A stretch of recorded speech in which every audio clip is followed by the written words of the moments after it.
এই দুনিয়া আমাদের জন্য স্থায়ী নয়। আমরা দেখতেই পাচ্ছি আমাদের চোখের সামনে কতজন মারা যাচ্ছে।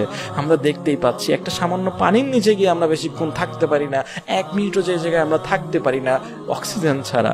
সেই আমি কিভাবে আমাকে এত মহান মনে করি, কিভাবে আমার এত অহংকার।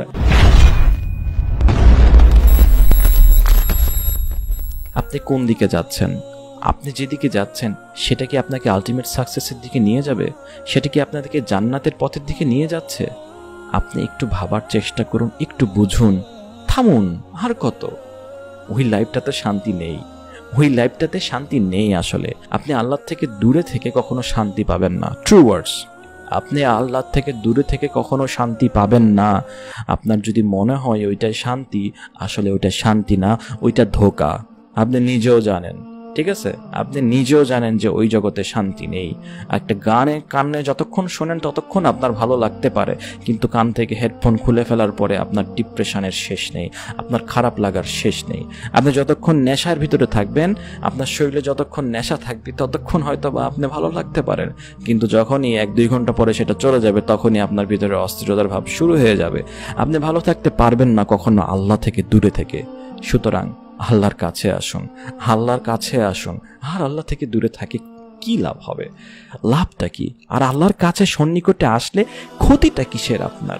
বরং তো সে জায়গায় লাভ আল্লাহ, কারণ তিনি হচ্ছেন আমাদের রব। তিনি আমাদেরকে খাওয়ান, তিনি আমাদেরকে পড়ান, তিনি আমাদের ইচ অ্যান্ড এভরি বিষয়গুলো আমাদেরকে দিয়ে সাহায্য করেন। তাহলে আমরা কেন আল্লাহ থেকে নিজেদেরকে দূরে রাখবো? কেন আল্লাহ থেকে আমাকে পালিয়ে বেড়াবো? কেন যখনই নামাজের সময় হবে তখনই আমরা কেটে পড়বো?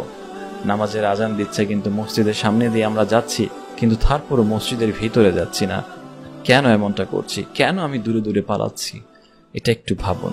আল্লাহ সুবহানাহু ওয়া তাআলা সূরা নাবার 39 নম্বর আয়াতে বলছেন, যালিকাল ইয়াউমুল হক, ওই দিনটি সত্য, ওই দিনটি সত্য। কোন দিন? সেই শেষ বিচারের দিন। কোন দিন? যেদিন মাথার উপরে কোনো ছায়া থাকবে না, যেদিন মাথার উপরে শুধু সূর্যের তাপ, এবং সেটা তাপ এত হবে যে বনি আদমের ঘামের নদী বয়ে যাবে। সেই দিনটি সত্য, যেদিন ফেরেশতাগণেরা সারিবদ্ধ হয়ে দাঁড়াবে। সেই দিনটি সত্য, যেদিন কিয়ামত পর্যন্ত যত মানুষ বেঁচে ছিল প্রত্যেকটা মানুষ সারিবদ্ধ হয়ে আল্লাহর সামনে দাঁড়াবে বিচার কার্যের জন্য। সেই দিনে আপনি কি করবেন? সেই দিনে আপনি কি করবেন? যালিকাল ইয়াউমুল হক, ওই দিনটি সত্য। ফামান শাআ আত্তাখাযা ইলা রাব্বিহি মাআবা, যে চায় সে যেন তার রবের কাছে আশ্রয় চায়।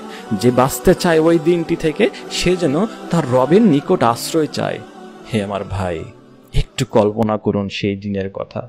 7 শ্রেণীর ব্যক্তি ওই কিয়ামতের দিন, ওই হাসরের দিন, ওই বিচারের দিন আল্লাহর আরশের নিচে স্থান পাবেন। আল্লাহ যেই দিনে আল্লাহর আরশ ছাড়া অন্য কোথায় কোনো ছায়া থাকবে না, সেই দিনে আল্লাহর আরশের নিচে স্থান পাবেন 7 শ্রেণীর ব্যক্তি। তার ভিতরে একটা শ্রেণী হচ্ছে যে কিনা তার যুবক বয়সে, যে কিনা তার যৌবনকালটা আল্লাহর ইবাদতে কাটিয়ে দেয়। হে আমার ভাই, এখনই ফিরে আসুন, এখনই ভাবুন সেই দিনের কথা। এই দুনিয়া আমাদের জন্য স্থায়ী নয়। আমরা দেখতেই পাচ্ছি আমাদের চোখের সামনে কতজন মারা যাচ্ছে। আমরা দেখতেই পাচ্ছি একটা সামান্য পানির নিচে গিয়ে আমরা বেশিক্ষণ থাকতে পারি না, 1 মিনিটও যে জায়গায় আমরা থাকতে পারি না অক্সিজেন ছাড়া। সেই আমি কিভাবে আমাকে এত মহান মনে করি, কিভাবে আমার এত অহংকার। এই দুনিয়াটা আমাদের জন্য স্থায়ী নয় প্রিয় ভাই। একটু ভাবুন, এখনই ভাবুন, এখনই আল্লাহর দিকে ফিরে আসুন। আর আল্লাহর থেকে দূরে নয়, যা হইছে হইছে, তওবা করে আল্লাহর দিকে ফিরে আসুন। আল্লাহ সুবহানাহু ওয়া তাআলা কি বলে জানেন?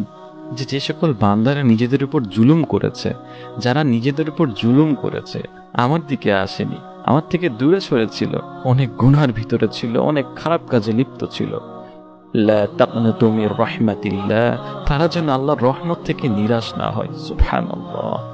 ইন্নাল্লাহা ইয়াগফিরু যুনুবা জামিয়া, আল্লাহ সুবহানাহু ওয়া তাআলা তাদের সমস্ত গুনাহ ক্ষমা করে দিবেন।